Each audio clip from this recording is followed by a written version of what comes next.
Good afternoon, honorable judges, respected teachers, and all my dear friends. I am Sumit Sonamne, and I am from Lot E3. Today, I am here to talk against this topic. I would like to thank the organizing committee for giving me the opportunity to talk on this topic. Education. Education is a key driver of uh, economic and social progress. NEP 2020 was introduced on 29 July 2020 and it has lots of loopholes. These loopholes are yet to be rectified, and that's why I believe NEP 2020 is not a dawn of a new era. The policy is progressing on paper, but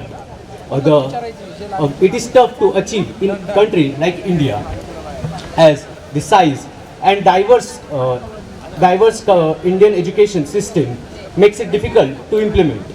Uh, this makes me say that NEP 2020 is not a dawn of new era. I remember a quote by Albert Einstein that if I were given 1 hour to save the planet, I would rather spend 59 minutes on defining the problem and 1 minute on resolving it. Now, I would like to present some issues and challenges about the policies to prove my point. Firstly, the lack of robust implementation. The NEP 2020 was introduced in 2020, and today is 2024.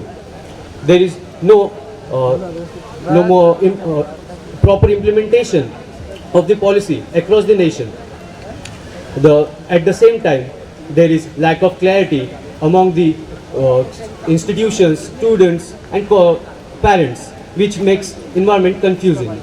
Secondly, the NEP states the multiple exit and entry approach. This means a student can enter and exit in any of the discipline of his choice, which can be very confusing. Then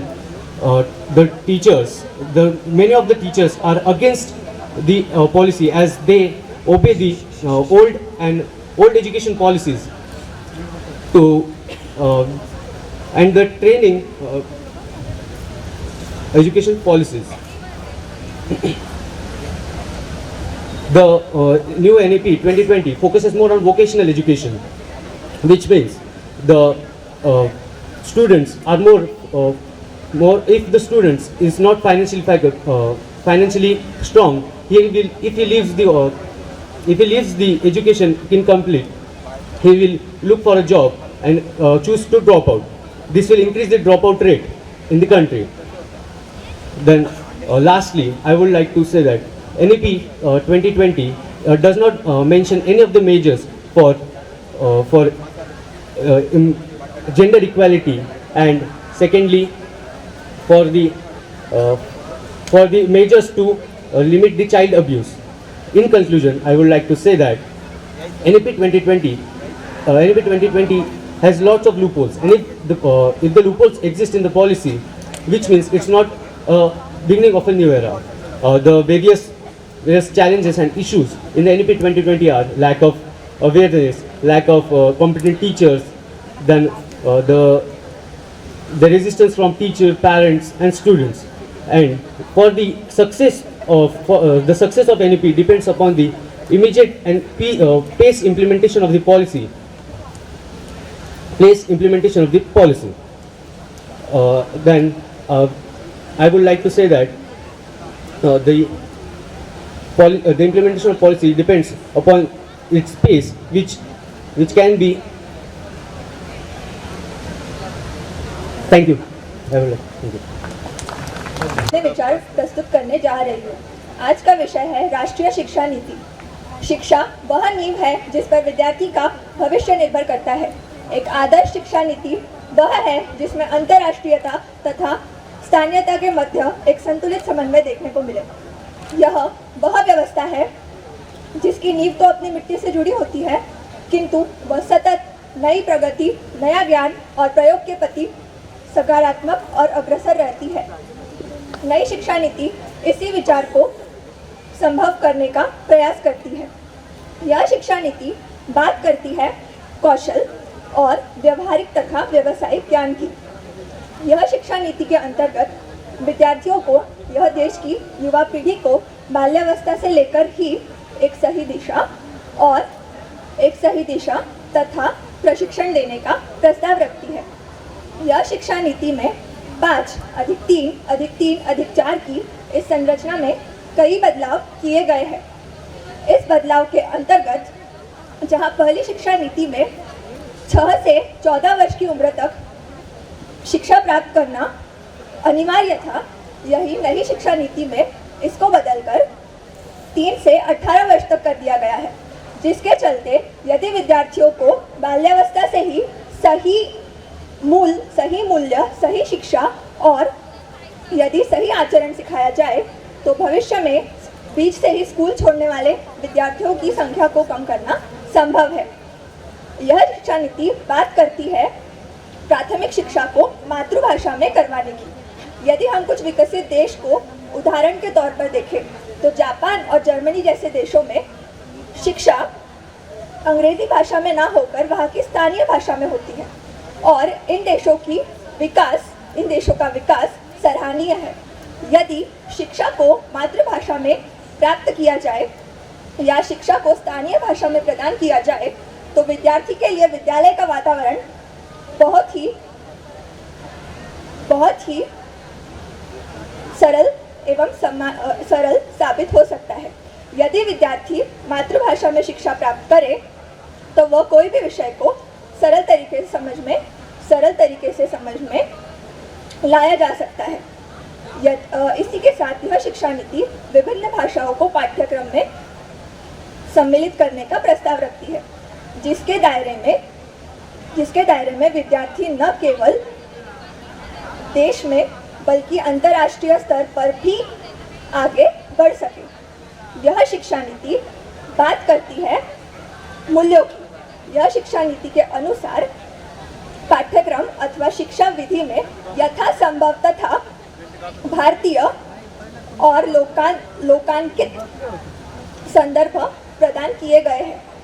यह शिक्षा नीति इस गौरवशाली देश की परंपरा, कला और भाषा से न केवल सूचनात्मक बल्कि संवेदनात्मक जुड़ाव अनुभव करवाती है।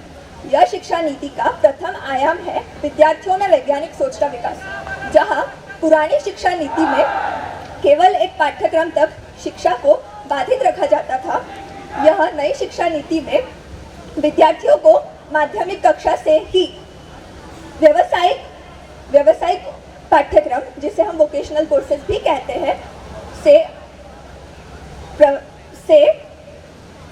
उन्हें वोकेशनल कोर्सेज भी पढ़ाए जाएंगे, जिसके अंतर्गत विद्यार्थी कृत्रिम बुद्धिमत्ता अथवा आर्टिफिशियल इंटेलिजेंस, वेब डिजाइनिंग अथवा टेक्नोलॉजी, जिसे हम प्रौद्योगिकी कहते हैं, वह भी विद्यार्थी विद्यालय में ही यह शिक्षा प्राप्त करेंगे, जिसके अंतर्गत भविष्य में बेरोजगारी को कम करना संभव है। यह शिक्षा नीति बात करती है विद्यार्थियों में प्रयोगात्मक एवं संशोधन रचित सोच की, जिसके परिणाम विद्यार्थी इस विश्व को एक विशाल प्रयोगशाला की तरह देखे, जिसमें प्रयोग करने की सीमा और ज्ञान प्राप्त करने की सीमा समुद्र की गहराइयों से लेकर उन्मुक्त आकाश तक हो। यह शिक्षा नीति कक्षा 3, 5 और 8 में प्रमुख परीक्षाएं करवाने की बात करती है और 10वीं और कक्षा 12वीं की बोर्ड परीक्षा पर कम ध्यान देते हुए कौशल और ज्ञान पर ज़्यादा ध्यान देती है। यह शिक्षा नीति के अनुसार विद्यार्थी माध्यमिक शिक्षा एवं उच्च शिक्षा के लिए विषय चुनने में अधिक लचीलापन प्राप्त करता है। इस शिक्षा नीति के अनुसार विद्यार्थी सामाजिक शास्त्र, गणित, कला एवं विज्ञान एक साथ पढ़ सकता है, जिससे विद्यार्थी अपनी रुचि अनुसार पाठ्यक्रम को पढ़ सकता है। इस शिक्षा नीति के अनुसार विद्यार्थी कला, संगीत, खेल सभी में अनुकूल उपलब्धि प्राप्त कर सकता है। यह शिक्षा नीति प्राध्यापकों के चयन पर भी ध्यान देती है। इस शिक्षा नीति के अनुसार प्राध्यापक प्रशिक्षण परीक्षा यानी कि टीचर्स ट्रेनिंग टेस्ट के द्वारा प्राध्यापकों का चयन करने का सुझाव देती है। यदि विद्यार्थियों को सही प्राध्यापक प्राप्त हो तो एक अच्छा प्राध्यापक सैकड़ों पुस्तकों के ज्ञान के बराबर होता है।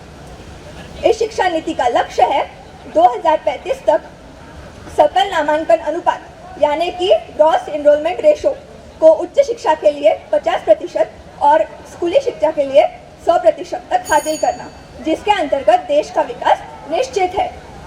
इस शिक्षा नीति के अनुसार हम ऐसे कर्तव्यनिष्ठ नागरिकों का निर्माण करेंगे जिनका योगदान इस देश की संस्कृति, भाषा, कला को आगे बढ़ाने में नित्य साबित होगा।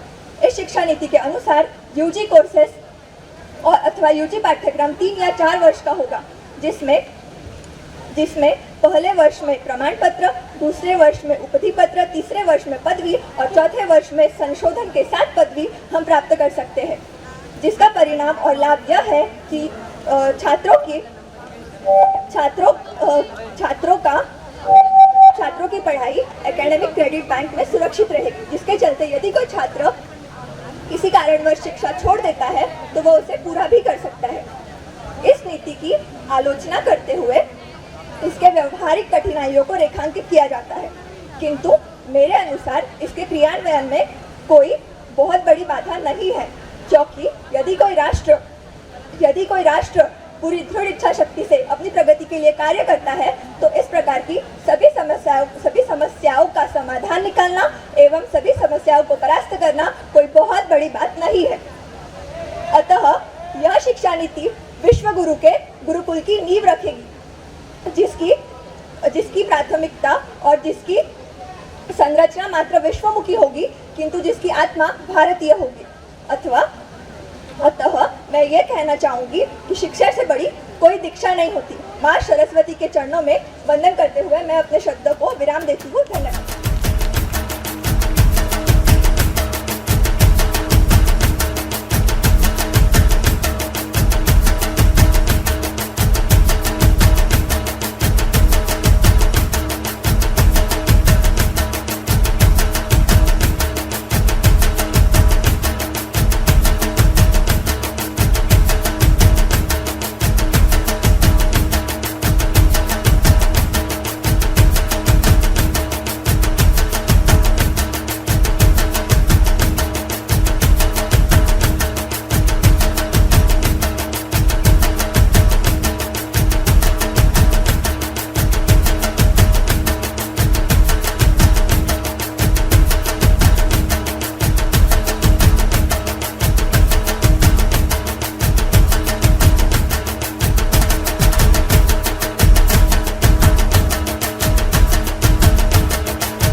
कैसे सर? बस ठीक हूँ sir. After 2 years. Yes sir. After your meeting. Yes. After 2 years. या वर्षी आमच्या इव्हेंटला हायेस्ट नंबर ऑफ पार्टिसिपंट भरपूर पुढे झाले 180 पार्टिसिपेंट्स. 188 आणि आम्ही थांबवलं ते रजिस्ट्रेशन नंतर. आणि सर वर्ष पण आपल्याला किती वर्ष? 51 वर्ष. कन्सिस्टंटली चालवणं 51 वर्ष हे एक चॅलेंज असते. मेजर विषय डिस्कस हा विषय यावेळेचा फार चांगला आहे. मागच्या वर्षी करतो तुमचा जरा विषय मागे होता.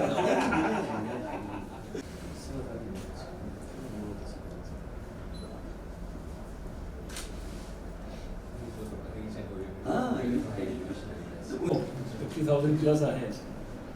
मला ब्रॉशर वगैरे मिळालेच होते. पहिली असलं Yes, price. काय नेक्स्ट लेवलची आपलं किती आहे प्राइस इथलं आपलं आम्ही निमगावला मूळ गाव आहे निमगाव म्हणून मालेगाव तालुक्यात तिथं आपलं कॉलेज आहे तर तिथं आम्ही दर 1 मार्चला काव्य करंडक घेतो म्हणजे तो सुद्धा स्टेट लेवलचा आहे त्याला सुद्धा पहिलं बक्षीस अन्न सुरक्षा विधेयकावर आपला नाही, विषय. त्याच्या आधी एक आपला वाद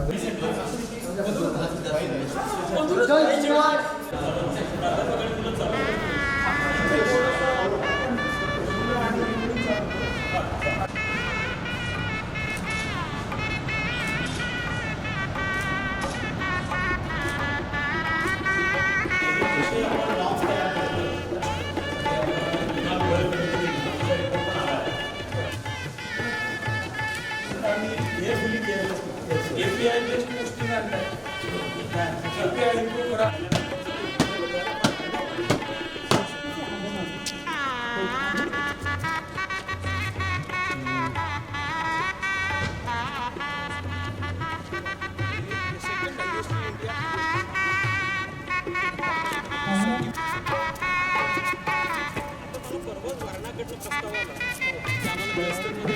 अतिथींचे मनपूर्वक हार्दिक स्वागत.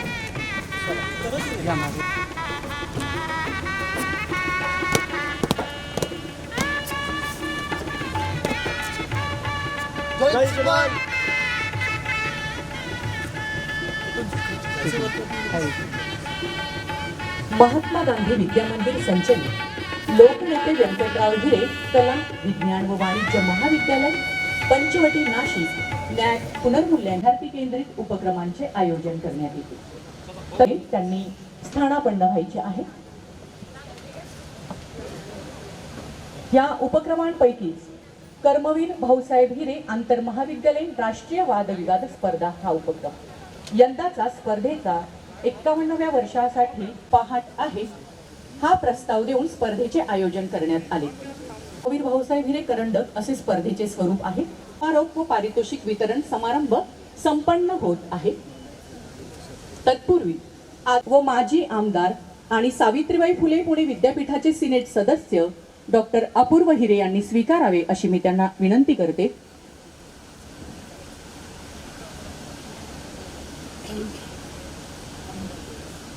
आजच्या समारोप कार्यक्रमासाठी लाभलेले प्रमुख अतिथी माननीय उच्च शिक्षण विभाग महाराष्ट्र राज्य माननीय सर, संस्थेचे सर्व सन्माननीय विश्वस्त व संचालक मंडळ, स्पर्धेचे सन्माननीय परीक्षक डॉक्टर एकनाथ पगार, डॉक्टर योगिता घुमरेच्या व महाविद्यालयाच्या वतीने हार्दिक हार्दिक स्वागत.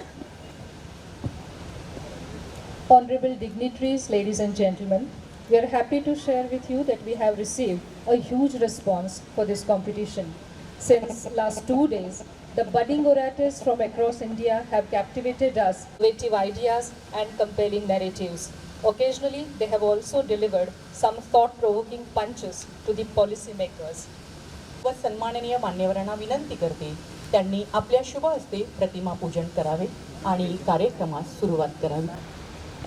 दीप प्रज्वलन व प्रतिमा पूजनाने कार्यक्रमाची सुरुवात होत आहे.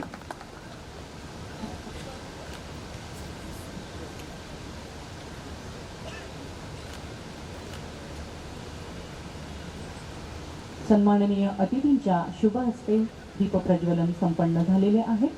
विद्येची देवता सरस्वतीला वंदन करून कुळ कायद्याचे जनक नाशिक जिल्ह्यात सहकार व शिक्षणाची मुहूर्तमेढ करणारे आदिवासी सेवा समिती व महात्मा गांधी विद्यामंदिर संस्थेचे संस्थापक शिक्षण महर्षी कर्मवीर आणि आज कैलासवासी रेणुका आजी भाऊसाहेब हिरे यांची 24वी पुण्यतिथी आहे. आजींच्या प्रतिमेचे इथे पूजन होत आहे. या सर्व विभूतींना सादर अभिवादनाच्या शुभ हस्ते प्रतिमा पूजन येथे संपन्न झालेले आहे. सर्व मान्यवरांना पुन्हा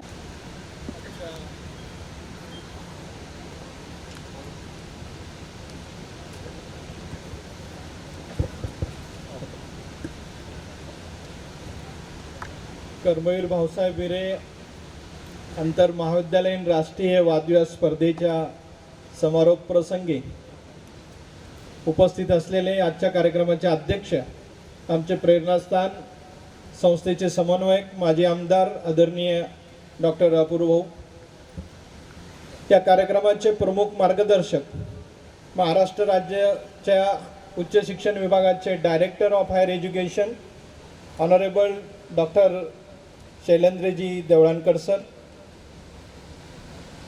honourable vice chancellor doctor Rajendra Sinha sir, Sandip university Nashik, आपल्या संस्थेचे विश्वस्त आदरणीय प्राचार्य डॉक्टर सुभाष निकम सर, संस्थेचे सर्व डायरेक्टर, विश्वस्त, महाविद्यालयाचे संस्थेतील इतर महाविद्यालयांचे आमचे प्राचार्य doctor Digavkar sir, doctor Bhambare sir, doctor Motiram Deshmukh sir, आपल्या नाशिकमधील नामवंत महाविद्यालयाचे प्राचार्य आदरणीय दरेकर सर, या स्पर्धेचे सर्व परीक्षक, महाविद्यालयाचे उपप्राचार्य डॉक्टर कापडणी सर, सर्व पर्यवेक्षक, उपप्राचार्य डॉक्टर सुचेता सोनवणे मॅडम, या स्पर्धेसाठी आलेले विविध महाविद्यालयांचे ऑल द पार्टिसिपेंट, त्यांचे टीम मॅनेजर्स, सर्व शिक्षक आणि शिक्षकेतर बंधू भगिनींनो, या प्रसंगी मनापासून आपलं स्वागत करतो. महात्मा गांधी विद्या मंदिर ज्या हेतूने आणि ज्या विचारांनी कर्मवीर भाऊसाहेब हिरेंनी 1952 मध्ये सुरू केली आहे शैक्षणिक संस्था, त्या अगोदर 1936 पासून कर्मवीरांनी या शिक्षणाच्या माध्यमातून निमगाव सारख्या खेड्यातून निमगाव ग्रामीण शिक्षण संस्थेच्या माध्यमातून जी सुरू केली शिक्षणाची ज्ञानगंगा, या अशा संस्थेमध्ये आमच्या आदिवासी सेवा समिती सारख्या ट्रायबल एज्युकेशनमध्ये काम करणारी जी संस्था बिफोर इंडिपेंडंटपासून आदिवासी भागामध्ये शिक्षणाचं काम करते. महात्मा गांधी विद्या मंदिर या सगळ्या रूरल नाशिक जिल्ह्यातल्या सगळ्या तहसीलमध्ये या संस्थेचं जाळं एक विणलेलं आहे आणि अशा संस्थेमध्ये 250 पेक्षा विविध शाखांमध्ये 1 लाखपेक्षा जास्त विद्यार्थी शिक्षण घेत आहेत. ग्रामीण आणि सर्वांगीण शेतकऱ्यांचा असेल, ग्रामीण भागातल्या विद्यार्थ्यांचा असेल, ग्रामीण विकास असेल, हे स्वप्न कर्मवीरांनी त्या काळापासून पुढे आणलं आणि या महाराष्ट्रामध्ये संयुक्त महाराष्ट्र आंदोलन असेल किंवा महाराष्ट्र प्रदेश काँग्रेसच्या त्या काळी अध्यक्षपद भूषवून आणि सगळ्या महाराष्ट्राला एकत्रीकरणाचं काम असेल, या देशाला अनेक कायद्याच्या रूपाने, कुळ कायदा असेल किंवा अनेक कायद्याच्या रूपाने एक दिशा देण्याचं काम असेल, सहकार क्षेत्राचं काम असेल, शिक्षण क्षेत्रातलं काम असेल, या सगळ्यांमध्ये कर्मवीरांनी एक वेगळी दिशा देऊन या राष्ट्र निर्मितीमध्ये मोठं योगदान दिलेलं आहे. आणि हाच वारसा घेऊन लोकनेते व्यंकटराव हिरे असतील, आमच्या आदरणीय अध्यक्षा पुष्पाताई हिरे मॅडम असतील, आमच्या संस्थेचे आदरणीय जनरल सेक्रेटरी माननीय प्रशांत दादा हिरे साहेब असतील किंवा आमचे युवा नेतृत्व आदरणीय अपूर्व भाऊ हिरे साहेब असतील, या सगळ्या मान्यवरांनी या संस्थेच्या, या समाजाच्या विकासासाठी पूर्णपणे वाहून, पूर्णपणे त्याग करून या जिल्ह्यामध्ये एक वेगळं नेतृत्व शैक्षणिक विकासामार्फत निर्माण केलेलं आहे. आणि या सगळ्या विचाराला आपल्याला पुढे न्यायचं असेल, या सगळ्या विचाराला एक दिशा द्यायची असेल विद्यार्थ्यांना, तर त्यांच्या कामाचं, त्यांच्या विचारांचं पारायण पुन्हा पुन्हा विद्यार्थ्यांसमोर होणं गरजेचं आहे. आणि ही एक वादविवाद स्पर्धा गेल्या सलग 50 वर्षापासून, या वर्षी आपण 51 वर्ष साजरं करत आहोत आणि अशा ह्या वर्षी मला सांगायला आनंद आहे की या स्पर्धेमध्ये या वर्षी सगळ्यात जास्त पार्टिसिपंट सहभाग नोंदवलेला आहे. 186 पार्टिसिपंट फर्स्ट टाइम. काही अंशीने आम्हाला ते थोडं टाइम लिमिटमुळे थांबवावं लागलं विद्यार्थी संख्या रजिस्ट्रेशन, त्यामुळे मला ह्या सगळ्या गोष्टीचा विशेष आनंद आहे. राष्ट्रीय शैक्षणिक धोरण 2020-20 आणि हा विषय गेल्या 3 वर्षापासून पूर्ण देशामध्ये चर्चा सत्र होत आहे. पण यामध्ये आमच्या विद्यार्थ्यांना, आमच्या जो मेन स्टेक होल्डर आहे, विद्यार्थ्यांना यांचे व्ह्यूज काय आहेत, हे सगळा ह्या विषय देण्यामध्ये आदरणीय प्रशांत हिरे साहेबांचा मेन हेतू होता. आणि हे सगळं विद्यार्थ्यांना ऐकतोय आम्ही गेल्या 2 दिवसापासून. तर विद्यार्थ्यांमध्ये अनेक शंका आहेत, विद्यार्थ्यांमध्ये अनेक पॉझिटिव्ह पॉईंट्स आहेत, something they are going lot of difference.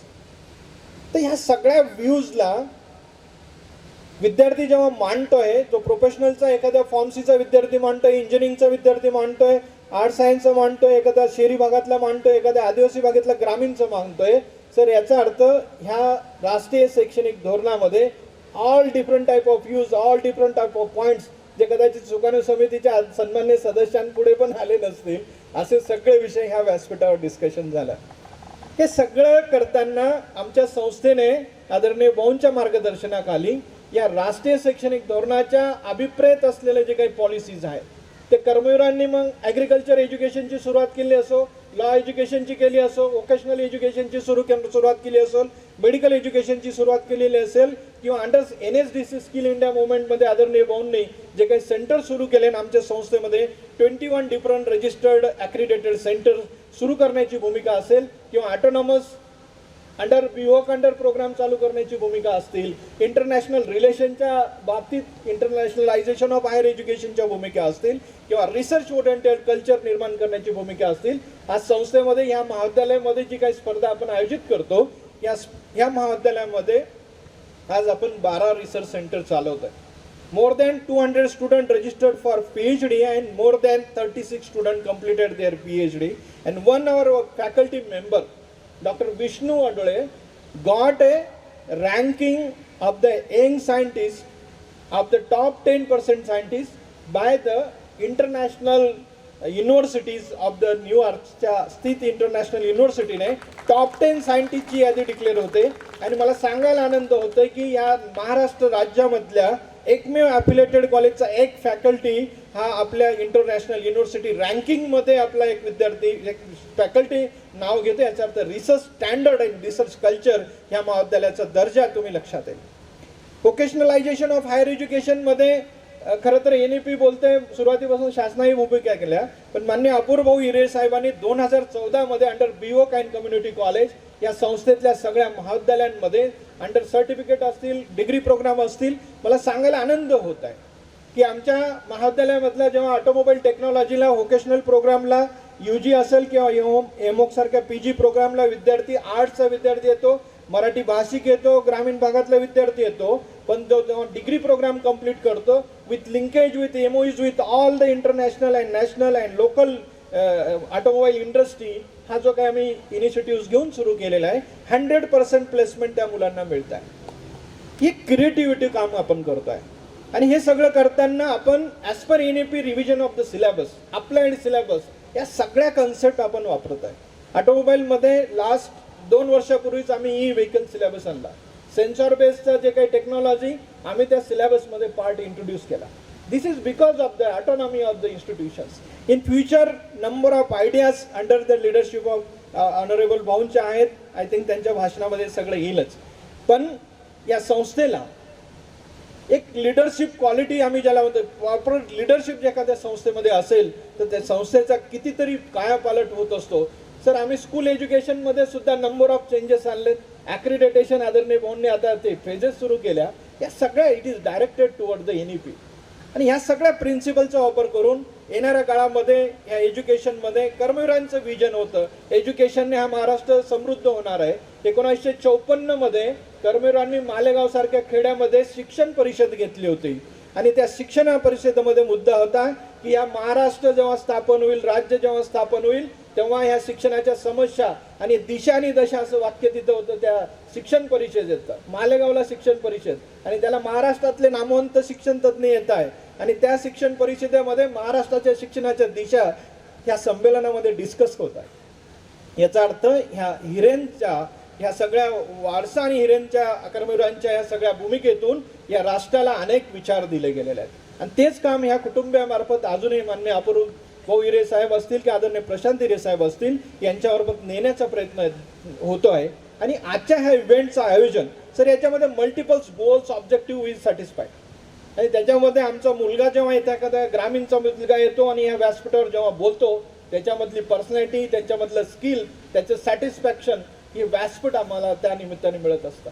आणि जेव्हा तो मुलगा 200 मुलांचे विचार ऐकतो ही गेट समथिंग डिफरंट. त्यांचे व्ह्यूज बदलतात, नंबर ऑफ स्किल्स त्याचा निर्माण होता. असे नंबर ऑफ ऑब्जेक्टिव्स आहेत. आजचे खरं तर आदरणीय देवळानकर सर ह्या विषयाचे तज्ज्ञ मार्गदर्शक आहेत आणि त्यांचं इंटरनॅशनल पॉलिटिक्स असेल, TV मीडियामध्ये आपण सगळ्या लाईव्हमध्ये सरांना त्यांचे व्ह्यूज ऐकत होतो. डायरेक्टर ऑफ हायर एज्युकेशनमध्ये सरांचं नंबर ऑफ कामं त्यांनी केलेले आहेत. आज सरांची चर्चा करताना या महाराष्ट्रामध्ये जे काही प्रायव्हेट युनिव्हर्सिटी एवढ्या 10 वर्षामध्ये सुरू झालेले आहेत हे सगळ्यांचे प्रपोजल आणि त्यांच्यामध्ये इनिशिएटिव्ह घेऊन सरांनी कॉन्ट्रीब्युशन केलं म्हणजे आता आदरणीय vice chancellor of the Sandip university त्यांच्या सुद्धा युनिव्हर्सिटीच्या सगळ्या स्थापनेमध्ये देवळणकर सरांनी जो इनिशिएटिव्ह घेऊन सुरू केलं, त्यामुळे सरांचा रोल्स आणि initiative and active personalities, involvement, approach, positive approach, या समथिंग डिफरंट क्वालिटीज सरांमध्ये आहेत. सरांना आपल्याला ऐकायचं आहे. आणि सर, मी सगळ्या संस्थेच्या वतीने, आमच्या आदरणीय संस्थाचालकांच्या वतीने मनापासून तुमचं स्वागत करेल आणि तुमचं कौतुक करेल आणि तुमचं असंच सहकार्य आमच्या ह्या संस्थेसाठी कायम असू राहील. ऑनरेबल व्हाईस चान्सलर जे राजेंद्र सिन्हा सर आपल्याकडे, sir you are visited, I think this is a second time, but your approach is too positive and you are too active. What are the lot of changes in your university we observed. Hope your guidance is also definitely supportive for us, and that support you already given for us. Thank you for once again I welcome you sir. मी सगळ्यांचं स्वागत करतो आणि या स्पर्धेच्या सगळ्या मित्रांचं जे सहभागी झाले त्यांचं मनापासून कौतुक करेल. मित्रांनो, पुढच्या वर्षी पुन्हा नवीन विषय घेऊन आपण पुढे येणार आहोत आणि ह्या महाविद्यालयाचं जे नाव, या महाविद्यालयाचं जे काही प्रचार, या महाविद्यालयाची काही प्रसिद्धी, तुम्हाला हे महाविद्यालयाचं एक, तुम्ही दिस इज अ इव्हेंटचा ॲल्युमिनी झाला आहे. You are the our family member नाव. तर तुमचा रोल आहे ह्या महाविद्यालयाची प्रसिद्धी करणं, कारण ह्या महाविद्यालयामध्ये different 48 programmes and PhD programme, number of things आम्ही चालवतो आहेत. अशा महाविद्यालयामध्ये फक्त शेवटी एकच सांगतो, हे महाविद्यालय डिफरंट एरियाजमध्ये काम करत आहे. आज स्पोर्ट्समध्ये हे महाविद्यालय आपल्या सावित्रीबाई फुले पुणे विद्यापीठामध्ये टॉप 2 मध्ये गणले जात आहे. जवळजवळ 92 स्टुडंट आम्ही गेल्या 5 वर्षामध्ये मेडलिस्ट स्टुडंट दिले. इंटरनॅशनल 6 प्लेयर आमचे इंटरनॅशनल प्लेयर आहेत. आमच्या महाराष्ट्र रणजीमध्ये आमचे 2 मुलं खेळत आहेत. असे अनेक नाव आहेत, अनेक आमचे पर्सनॅलिटीज आहेत, लीडर्स आहेत जे आम्हाला ह्या महाविद्यालया पुढे नेत आहेत. त्यामुळे तुम्ही you are also family member झालात, तुम्ही आमच्या महाविद्यालयाचं नाव पुढे नेणार ही अपेक्षा व्यक्त करतो. इथंच थांबतो. धन्यवाद.